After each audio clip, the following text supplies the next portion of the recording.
Imagine what it'd be like if we were really curious about each other.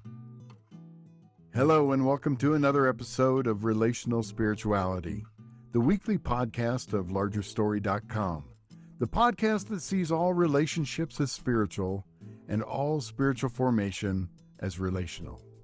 Now, here's your host for this week, Karlene Cannon.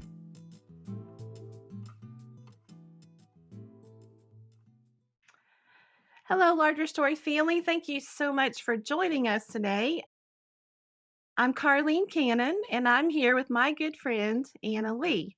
I want to tell you a little bit about Anna and how I know her and why she's here talking to me today. Anna is a good friend of my daughter, Ivy. They met at Duke University, which is a really important place to all of us. Let's go, Duke. Um, and as a result, I got to know Anna through my daughter, Ivy. Anna lives here in Atlanta, where I do.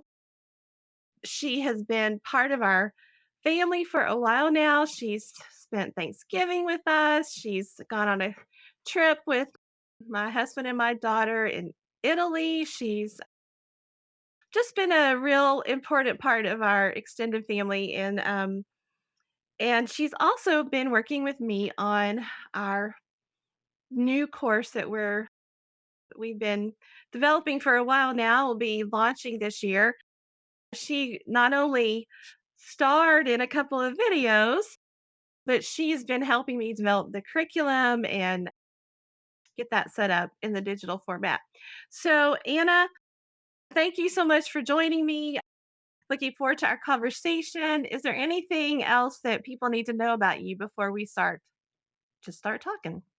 No, I think honestly you covered it all better than I could have done, but thank you so much also for inviting me to be part of this. It's I'm really great to glad be to here. have you. You're really special to me and to our family, and it's just a delight that you would be willing to join me on this. So, I wanted to just get some of the sort of, I don't know, logistical things out of the way first and talk about the course. I think people are interested in that, and it'll set the stage for maybe some of the rest of what we want to talk about. But tell me a little bit about the role you played in the videos. Like, I drafted this script and just asked you to step into a role. Tell me a little bit how you felt about that, because I frankly was just amazed at how well you played a role so naturally. And I think it really comes off on the videos very well. I think people are going to respond well to them. So tell me what that was like, what you Well, thought about it. yeah, well, thank you. Yeah, I think part of the reason why it probably came off that it was natural is because I definitely resonated a lot with the person I was quote unquote playing. We were talking about The Pressure's Off by Larry Crabb, and I was playing the role of the person who is always doing and trying to prove their worth by being busy. And so that is definitely something that I resonate with. I think, especially when I was in college. And I think the role that I was playing was almost as if I was a college student because she Mhm. was talking about having to go to classes and all of that. And I think, and I'm sure it goes for every single college, but Duke definitely felt at times like one of those hamster wheels where if you stopped running, you would just fall flat, exhausted.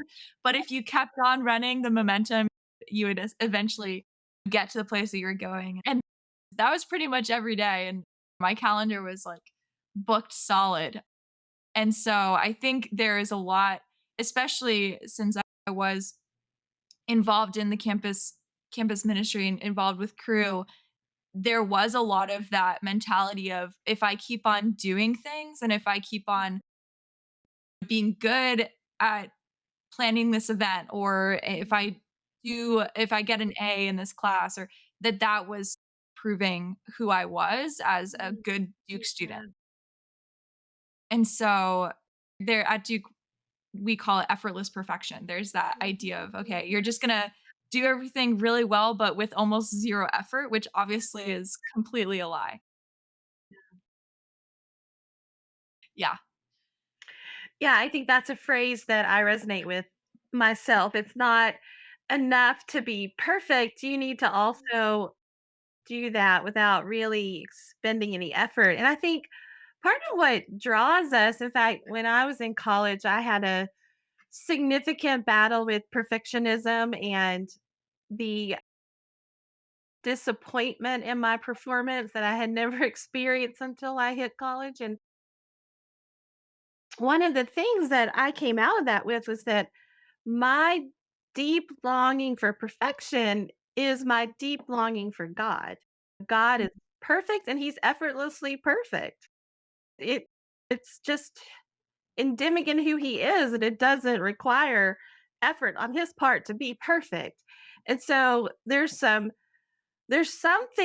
in my compulsion to be perfect that is of God, and yet I'm not God.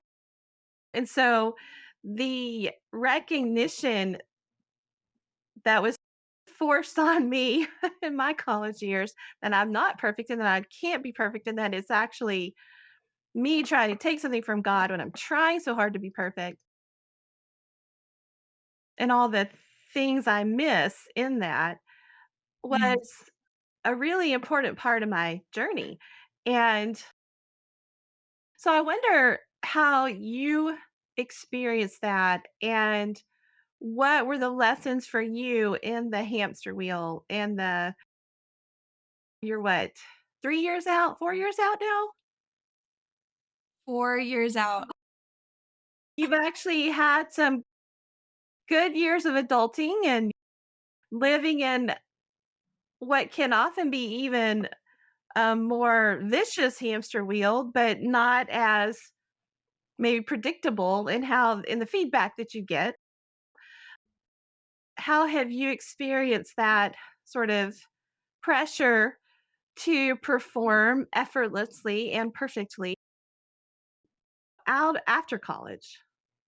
Yeah, no, that's honestly a great question. I think taking a step back to college, one of the things that during the summers, I think especially God Mhm. really every single summer for some for God's reasons, but for me for some unknown reason, I got to this place of just being left with nothing to do, if that makes Mm, sense, which I think is yeah, interesting, especially as a Duke student, because there is that pressure of finding an internship or finding the perfect summer job right. or doing something really impressive with your summer. And every summer, no matter how hard I would try to plan and create that perfect summer, it would honestly fall a little bit short. And so one example of that was I did Duke Engage, which for those of you who don't know much about Duke, it's basically this really neat summer program where if you do something in the nonprofit sector, you actually will be funded. And so my family was living in Cambodia. They were actually just moving. And so I really desired to spend time in this culture that they had experienced. And I was like, I would like to understand it a little bit more. And so I created this independent program in Cambodia through Duke Engage. And I was supposed to be volunteering with World Vision. And essentially, no matter how much they would give me a job, I would get it done that day. And so every single time I would ask for something, it was, "Oh, we don't have anything for you right now. Can you wait?" Shocked by the amount of stuff that I was able to do Yeah. in such a short time. And so, while I guess that was in some ways good because I was able to help, at the same time, every single day, I would get my task done for that day within an hour or 2. And then I would be left at my desk doing absolutely nothing for Mm, for the rest of the time. And so it was really honestly, it was really challenging at first because it was going from that hamster wheel to yeah. just having no just nothing to do. And Mhm. so I really felt like God hindsight, obviously, at the Mhm. time, frustrating, but looking back, I ended up spending that time reading my Bible at my desk or like Mhm. journaling, reading a bunch of books. And through that summer, I was actually at the end of the summer that I was in this prayer group, this prayer service, and I just felt like God put the story of Mary and Martha on my heart. And I just felt really convicted about that. And I read it aloud and I just was sharing this is something that I'm totally the Martha. And this summer, God just stripped that entire identity really that I had placed on myself of having the pressure to constantly do things Right. and just forced me to sit at his feet. And so I just really felt like that analogy um, really rang true. And then again, COVID. And so that Mm, I would say COVID, I know it did it for a lot of people, but yeah. I had just graduated and I was working with crew as an intern the summer or the year after I graduated from Duke at Duke. And then COVID happened. And that again, because I probably worked, I'm ashamed to say, probably over 60, 70 hours a week during that year, just because there was always so much that could be Right. done on campus. And so COVID just hit me like a bullet. I was just, wham, you're done. There's nothing left to do. And so I took that the week after I think it was like March 13th that Mhm. Trump had his announcement of everything shutting down. So Yeah. the week that week after, I literally fasted and prayed for the whole week. And again, it was just like, okay, God, I don't have any plans. I don't know what I'm doing afterwards. And so really I need to trust you and I just need to reset. And so I think honestly, because COVID took all of the possibility of doing for that summer really of Mhm. 2020, that I think God really used that to just again strip that performance mindset. Not that I don't have it still, but it was definitely like a let's reset this and let's come into this with a new kind of mentality of how to live life. Yeah. Yeah, I think we all have our COVID story, and I do think one of the themes across people is how at least disruptive it was in the way that we were all feeding our interior world and what made us okay. And so Yeah. I'm curious as you talk about the times where God just intervened and put the brakes on the hamster wheel. I have this picture in my head, this poor little hamster like flopping around when the wheel just comes to an immediate stop. Like, what,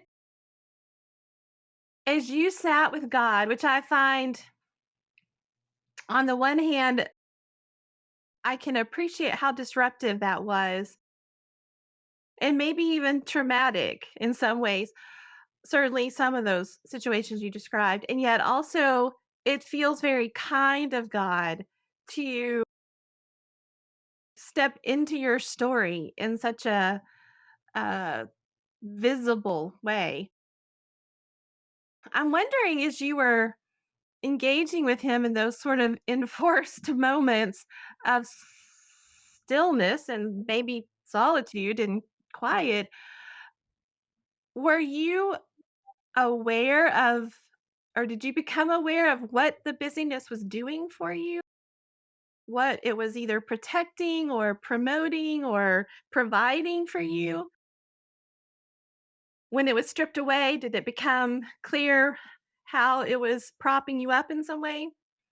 I think really and I probably a lot of people can relate to this, but I think it really was the whole worth of you are what you do. And really it's and if you think about it from the world perspective, it's like, what do you do for me? And I think that even when you're thinking about your friends, it's always okay, what are they doing for me? And even Yeah. that idea of okay, if there's somebody who's And I think that there are good and bad things, good and bad things to that philosophy of, okay, is somebody your friend if they're only stripping your energy? Because obviously you do have to have that sense of like, okay, is this healthy? But I think that still is wrapped up in this idea of, okay, I'm only going to be friends with you if you make me feel good about myself, or if you do good things, or if you serve me, or and so I think even from a friendship perspective that's big, but then from a cultural perspective of it's all about how we're performing. Are we contributing to society? Are we contributing even in the church? It's like, how are we contributing to the Right. church? And so I think it's this subtle twist of a really good principle of servant heartedness, but I think it also can be a slippery slope of when does it stop becoming servant heartedness and when does it actually just become performance and like a buying or a selling of, okay, I'm doing this for God, so he's going to bless me, or I'm doing this for other people so that they're friends with me, or I'm doing this for fill in the blank for my job so I get a promotion, or I'm doing this for my classes so I get an A. It's this transactional um, relationship, really, rather than a unconditional love. And that's what the Bible says. Jesus was servant hearted, but it wasn't because he was trying to buy anything. Yeah. Uh, had his identity fully set in Right. God and in his identity as the Son of God. And so I think that for me, that there was that slippery slope of, okay, I'm trying to do this to win approval. And for me, it was oftentimes to win approval of man. Uh, and that was my way of buying friendship. However bad that sounds looking back at it. Yeah. But so I think really he showed me at the end of the day, like all we have is Christ, right? Like at the end of the day, if we're not focused on the kingdom of heaven as our ultimate goal, then we're just filling in and trying to create that on earth, which is just not it's never going to actually satisfy. Yeah. So that was yeah, that people pleasing really got hit a little hard. I gosh, there's so many threads I could pull in what you were just saying. But one thing that stuck in my mind and the way you described how, and I don't even recall exactly what you were talking about, but you use the words, it's like this subtle twist. And I just kind of hung on to that phrasing because I think so many of our efforts and our desires and the intent that we move toward people with can have this suddenly this little subtle twist that just takes the like the goodness as you were saying out of the servant leadership and makes it more about me accruing something for myself. And I think that happens in all sorts of different situations. So I wanted to talk a little bit more about that because I find as I think maybe this is at least for me what the busyness will do, how it protects me is if I'm moving too fast, I lose track of those subtle ticks that where things go off track and in my heart and my head. And it does often take some sort of unforeseen and somewhat unpleasant disruption to bring me back to, oh, yeah, that happened and I wasn't aware of it. How do you, one, how do you experience that? And two, what do you think the role of other people is in that sort of recalibrating or even just increasing awareness of when the internal like barometer is off, where it needs to be, It needs to be reset. Yeah.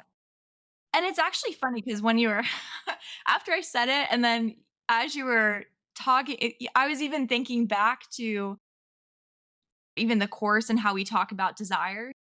I think that also is a lot of and when we were planning the course and talking about, um, that really hit me of even this is the desire that I have, Yeah. and then this is the action, but again, you're always going back to what's the root Yeah. of because the actual desire might not be Right. that Yeah.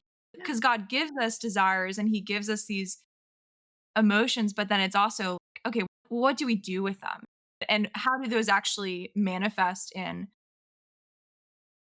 our daily life and in what we're going for? So I think, yeah, I think that was a huge also realization for me is okay, the desire is to to serve. And so I think that that's maybe when you're saying how do you actually tell? I think it's when you look at your desires and you're like, what is my desire behind this action? If my desire behind this action is because I want to serve this person, they're going through a really hard time, I want to be there for them in that, or is it I want to be there for that person so that they like me? And so I think Yeah. that is really it's like always having to go back and checking, okay, where's my heart at? Yeah. Uh, and so I think that's where and I think your family has been really instrumental in me unveiling that because as a kid, you just as a kid, I feel like I was just trained to do things. Yeah. And it was like, if the action is good, then that's good. As opposed to where's your heart behind it? Yeah. Because the action is what gets rewarded. People don't really they don't really think about, oh, did she have a good heart? No, they think about, oh, she did this and that was really great that she did this for that person. Or she got an A. That's really great that she got an A. Done. Um, Yeah. yeah, exactly. So I think one of the things that in having conversations with Ivy, in having conversations with you, with Rich, I think one of the things that you all have really taught me is like how to actually get at the underlying desire that goes with the action. And I think that's where other people entering into those conversations with you can be really helpful because Yeah. oftentimes I'll be unaware of it. And then if somebody's like, oh, so why did you do that? Then I'm like, oh, Yeah. you're right. I did not do that for out of the goodness of my heart. And it's that conviction. Yeah. Yeah. And I think you're absolutely right. There's what makes God and sets him apart from us is he doesn't have those places of fragmentation or misalignment. Like his desires and his actions and his thoughts and his feelings, and he is always the same and always consistent and always aligned, and they all work in harmony. And we got broken in the fall, and those things are all out of whack. And it often is only through conversation that you become aware of, because the twists are slight. I thought that was a really good description because it's not always, sometimes it's glaringly obvious, but most of the time it's pretty nuanced and subtle. And so one of the things that I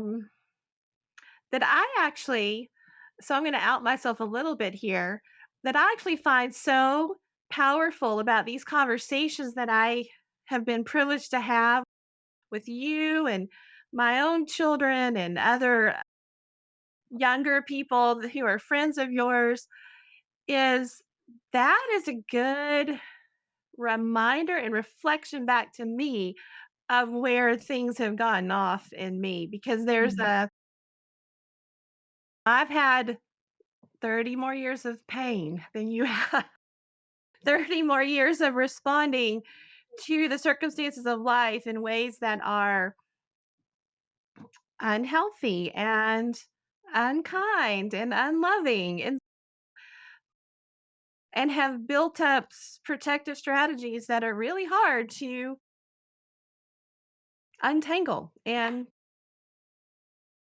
not turn to in moments of difficulty. And so often you guys will remind me and point out to me places where my heart has gotten hard or um, just fallen into some unpleasant ruts or just inappropriate ruts of hopelessness or futility or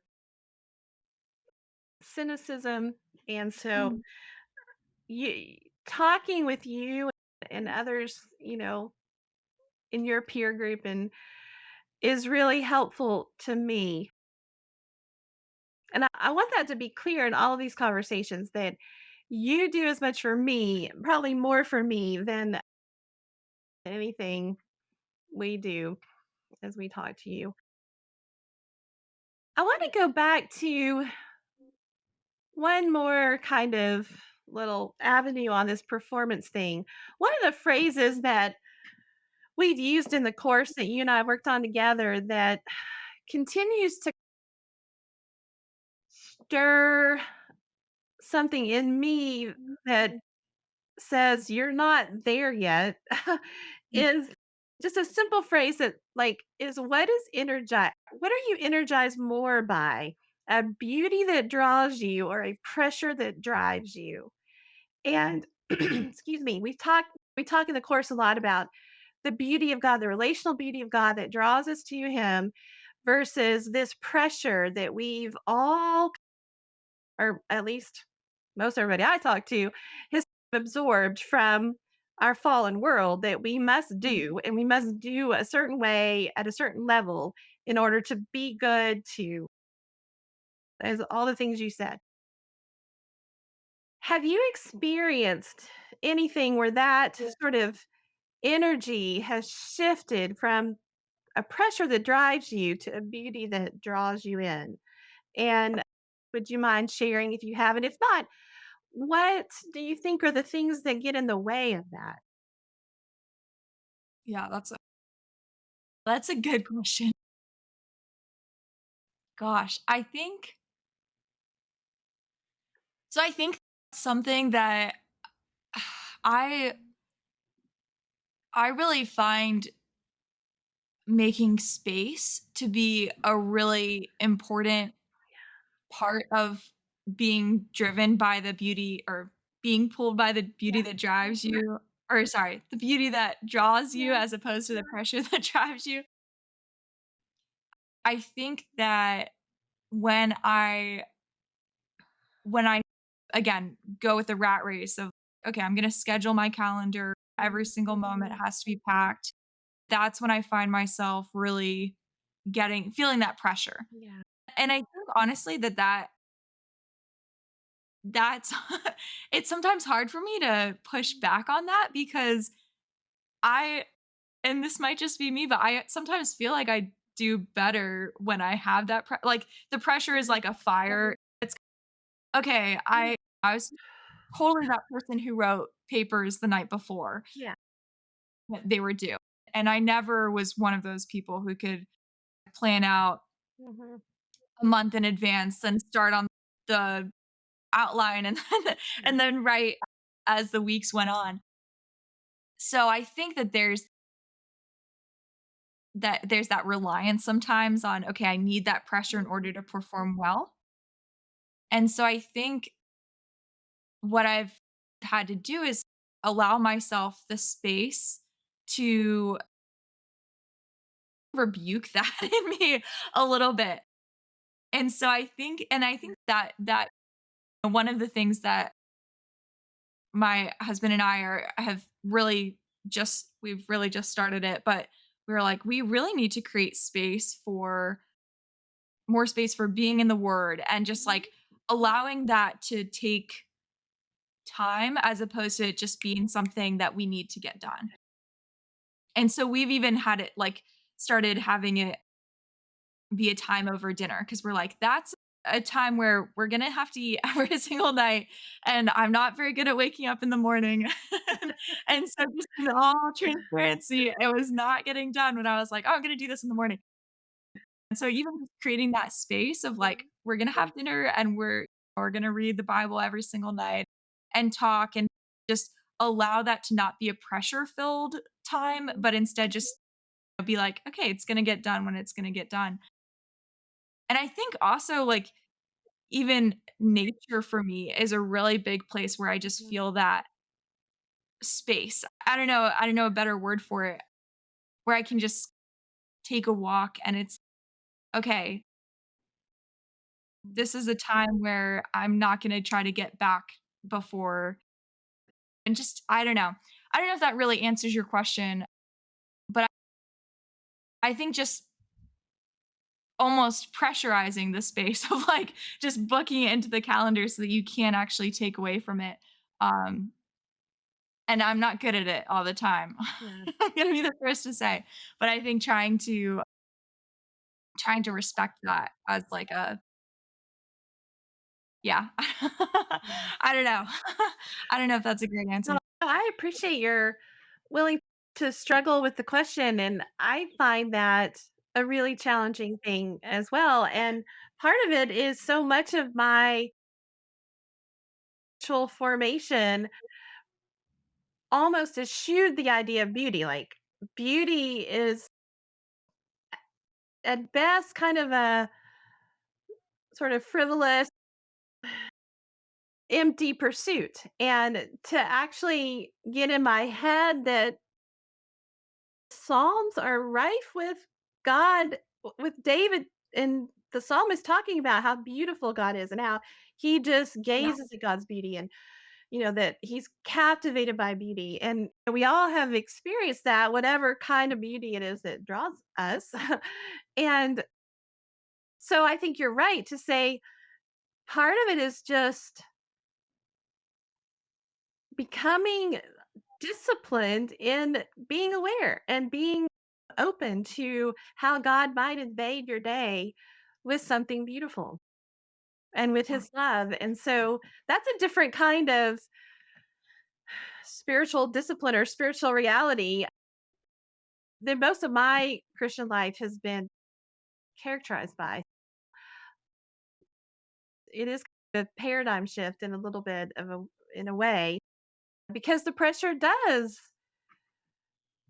offer its own sort of implicit form of discipline, and you have to check boxes and you have to do. And there's a little bit of fear in just being still and seeing what happens. So you mentioned your husband Walker, who also has been a part of our lives for the last year, and we've greatly enjoyed getting to know him. Tell me a little bit about you guys have been married a little over a year now. So how does this idea of relationality and relational holiness, relational formation, like how does it influence the two of you as you're building your future and your family as we speak? These were ideas we did not have any notion of 31 years ago when we were in your shoes. And so I'm really curious to know how you guys have grappled with some of this and, how it's impacted your first year of marriage. Yeah. Yeah, I think it's been definitely a journey, and yeah, I really also appreciate you and Rich being being part of that because I think we both see that as definitely having conversations either individually with you Mhm. 2 or with the both of you has been really helpful, I think. So I appreciate also even you say that you didn't have that concept, but I think now having that frame of mind and being able to look back and see, okay, this is where we were 31 years ago and here are the lessons that we've learned. That's been instrumental in our lives and also in our marriage so far. We definitely appreciate that just to Well, thank just to you. put that out there. Yeah. But I think to answer your question, I think the out so I think one of the things that I've really gathered and was something that we set out with was and now plans are a little bit up in the air of Walker, he was applying to med school. He might be now going into engineering. And so I think, but with that sort of, again, pressure, Mhm. I won't use that word, but with that idea in mind of, okay, a year after marriage, he might be going into med school for the next 4 years. And then there's the whole residency. And so there's going to be, at the time, there's going to be this 10-year span of like Mm. intensity. Yeah. And so I think when we got married, we were like, we have to make the most out of this 1 year. And not necessarily in terms of doing tons of things or trying to get as much done, although we have also tried to make the most of our time that way. But I think just that urgency of Yeah. we really want to spend this first year of marriage and obviously the rest of the years too, but just really focusing on building our relationship and getting to know each other and having the hard conversations. I think that's one of the biggest things of the idea of relational holiness is it doesn't just happen overnight. It's not just something that you can switch on because we're all we're all people. Yeah. And so I think that that priority of having hard conversations about where what our personalities are, where we differ, but also how we see the world, like how Mhm. our Mhm. upbringings, how our childhood Right. has influenced and shaped our way of way of thinking about family or thinking about marriage. That's been a really big thing that I think we both have really wanted to pursue and think about. And then, yeah, and then also just like how we relate to each other. And with marriage also comes this like constant being with each other. And obviously that that exposes a lot of sin issues. I think even like for me, just being constantly being like, oh wow, okay, I'm not perfect. I already knew that, but I think being having Sure. somebody else who's like a constant, constant witness Yeah. Yeah. to your inner thoughts or to your at home actions. Yeah. I think that is a really big accountability. And so I think even just having to face that Yeah. both in ourselves, but also in each other. Okay, we recognize that this might be an area where we need to grow. What does that look like? Mm. Um, so I think that, yeah, I know that's a lot of all the different sort of areas in which it changes. And for those of you who are married, it probably you're like, oh yeah, that makes sense. Duh. But obviously for a newly married, it's like, oh, these are the things that you don't really think about until Yeah. you're in that situation.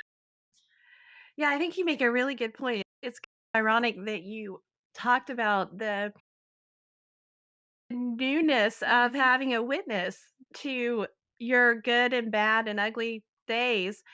And we were just Rich and I, my husband and I were having a conversation about that. When you're for the first time in a one bedroom apartment with somebody and there's not a roommate who has their like you're building a life together, you are exposed. That's a really good word. And a lot surfaces that you might have thought before you could keep contained.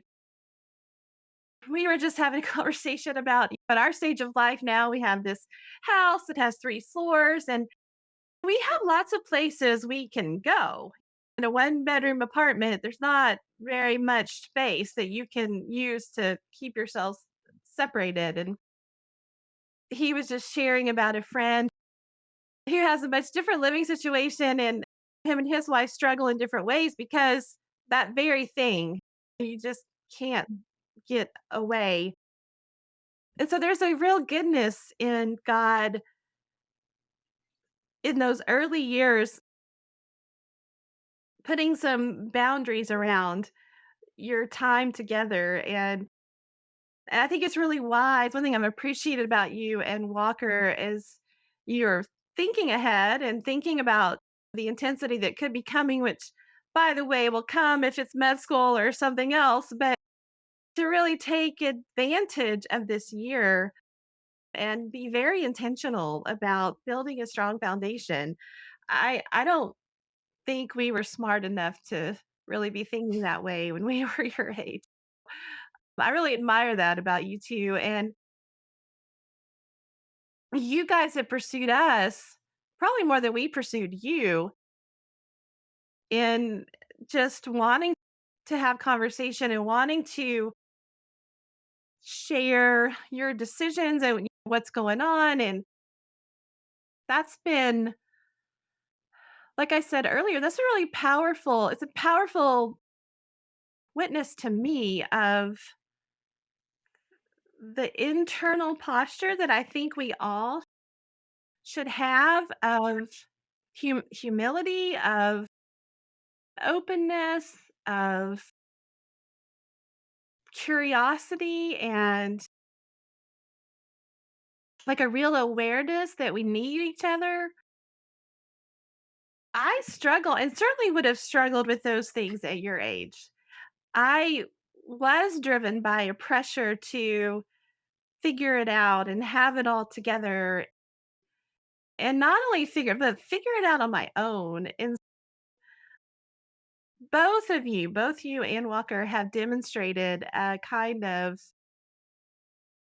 yeah, I can't, the word that just this winsome humility of wanting people involved and wanting to learn and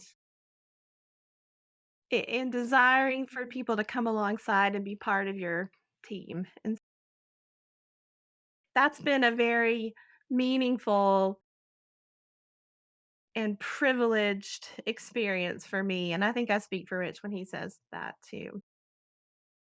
So that brings me to kind of where I wanted to land this plane today. And you're aware of this because you have worked with me here at Larger Story. But one of the things that we really want to do is to help support people and equip them and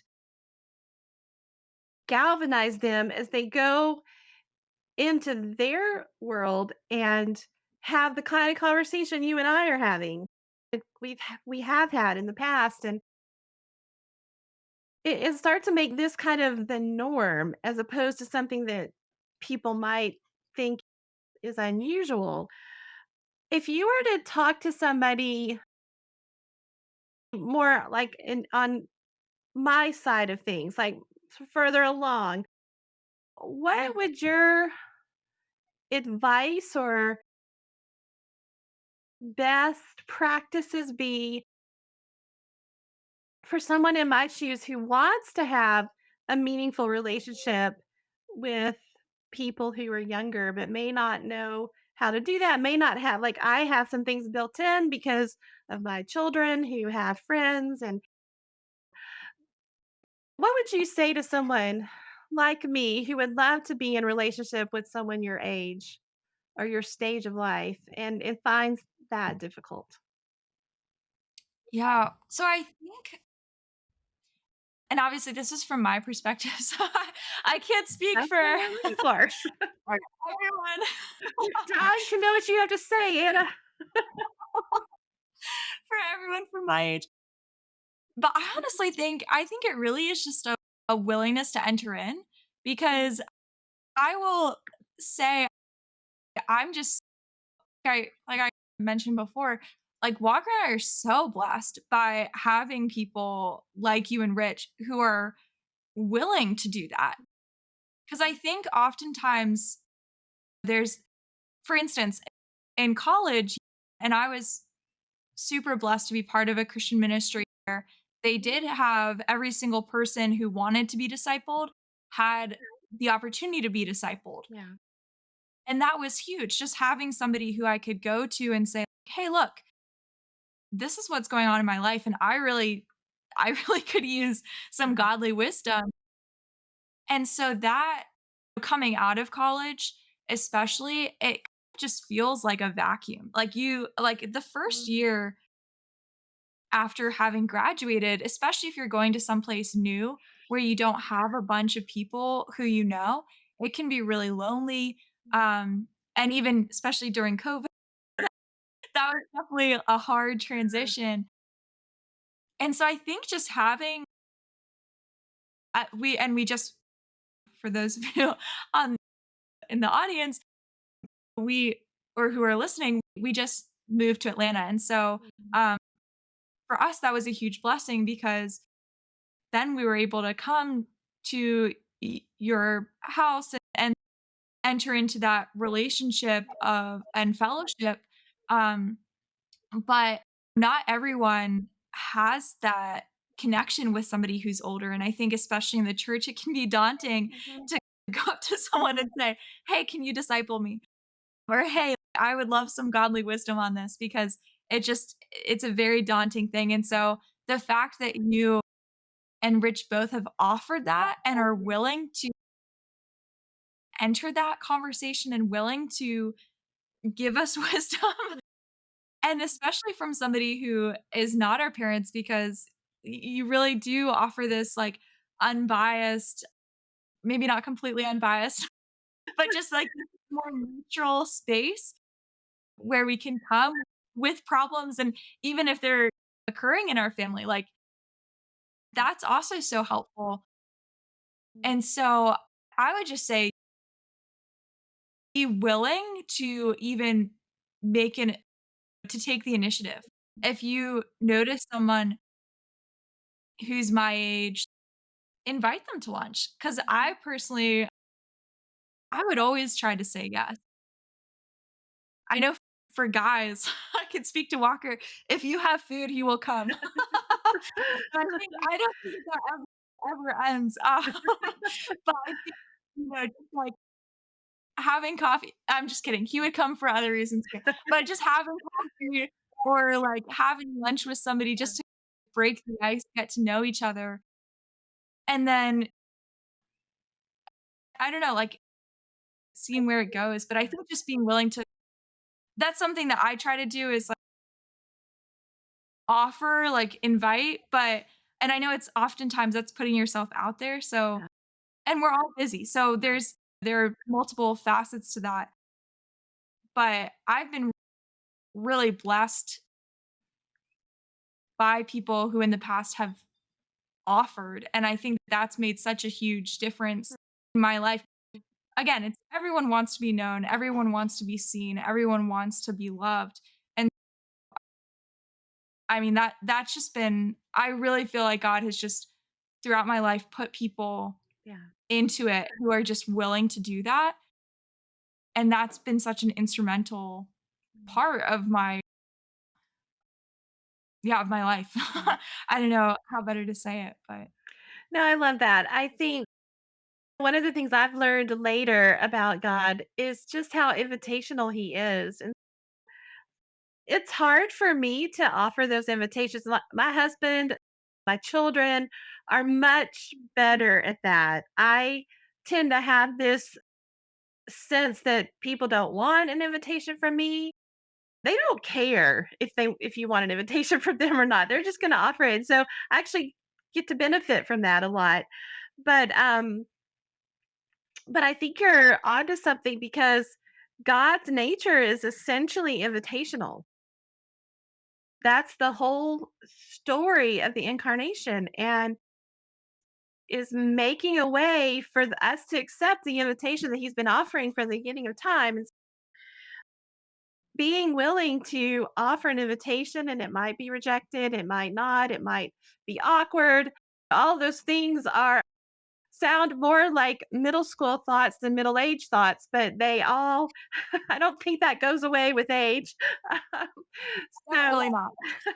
so I think your advice is really insightful and helpful just to have the courage to offer the invitation. So one more question. On the flip side of that, if you were to talk to other people who are your age, who are in your stage of life, what advice would you give them about both about what it means to seek Jesus and do this adulting thing, but also like how to bring people into that with you on your journey, especially people who might be further along and might have a different perspective than your peers. Yeah, gosh. I think I think what I was saying earlier of just the idea of space, I think is really important because I think that again, the rat race never Yeah. ends. The hamster wheel never ends. And you can fill up your time with as much as you want, really. But I just think that that idea of and that's actually something that Walker's really good at, and he's, like, he's good at setting boundaries and saying Mhm. no. I'm really bad at that, and so he'll actually be like, "Anna, you need to say no to that. You need to it's 6 o'clock and you're still doing work. Anna, shut down your computer." It's that kind of I think that accountability Yeah. goes a long way too, of having somebody in your and I have a friend who we still will text and just say like, "How is your quiet time? Have you been spending time with God lately?" And I think that also is just really valuable to have that accountability partner Mhm. who's making sure that you're not just again, it's so hard in the moment to sense like my desires for this the desires behind this action Yeah. are not good. It's so God has given us community for a reason. And so I think even having somebody who you can go to who's going to ask those hard questions, that can be a peer. It also can be somebody older. And so I think that there is that like as long as you have somebody and honestly the more people the better. The more people who cuz there are going to be weeks where you'll go without talking to one person and that there are just seasons of your life in which I Sure. think different people are so instrumental.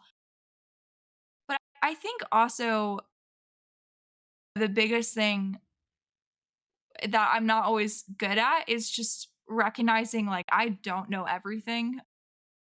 And so I think that also is really important to just and that's where I think with the marriage a whole idea of like newly married, that's something I was like, I don't know.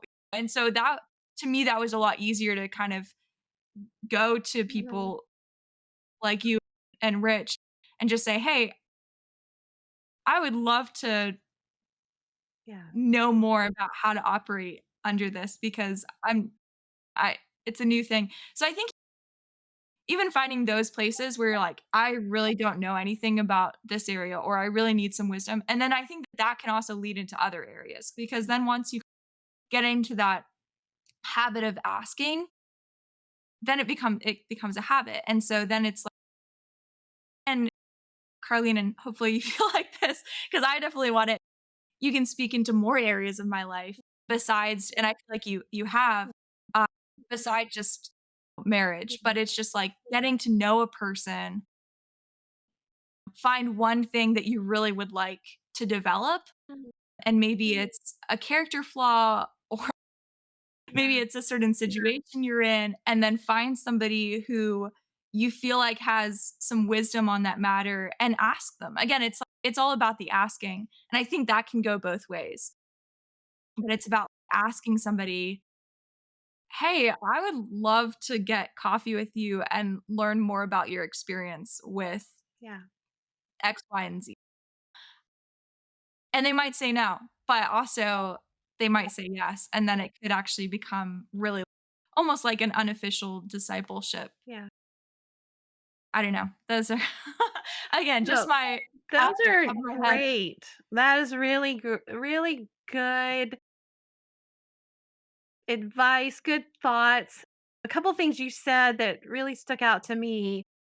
When you said something to the effect of, I don't know everything. I think one of the things that's so daunting for me in these conversations is you come and talk to Rich and I about the first year of marriage, and I actually feel incredibly humbled and often almost totally unworthy to have that conversation with you because I'm so aware of what we didn't know, what we don't know, how much I fail.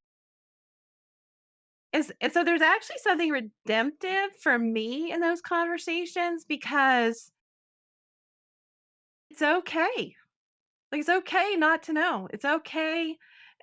And I'll struggle in a conversation to think 30 years and I still am getting this wrong, or I'm still not further along, or, and it, what I often experience in the conversation is God's kindness to remind me that I'm on a journey and you're on a journey and our journeys intersect in these really important places and that he promises to be there. Yeah. And it's as disappointed maybe as I am that in 30 years I don't have better advice for you. He's actually not disappointed with me. That he's still able to use whatever little bit I offer. And that it's taking those pitiful little minnows and crusty crumbs of bread and turning that into whatever he's going to turn it into. Anna, thank you so much. I always like talking to you. It's always not only enjoyable, but really encouraging and inspiring. Yeah, it inspires me to do more, to not settle. So thank you. Well, same. I also really appreciate all the wisdom. I will argue with that scrap of crumbs So, and analogy. I'm gonna say it's a lot more than that, yeah, but I really appreciate it. All the wisdom that thank you you. have given. Thank you, Anna. Um, and hopefully we'll get to do this again. I'd love to talk to you again sometime on screen. Great. Thank you so much. And thank you to all of our listeners. Thank you for hanging in there in our conversation. And we hope that God uses something to bless your life today. If you like what you heard today, hit the like button just below. Then come back by subscribing to our podcast channel. For more resources on relational spirituality, go to our website at largerstory.com.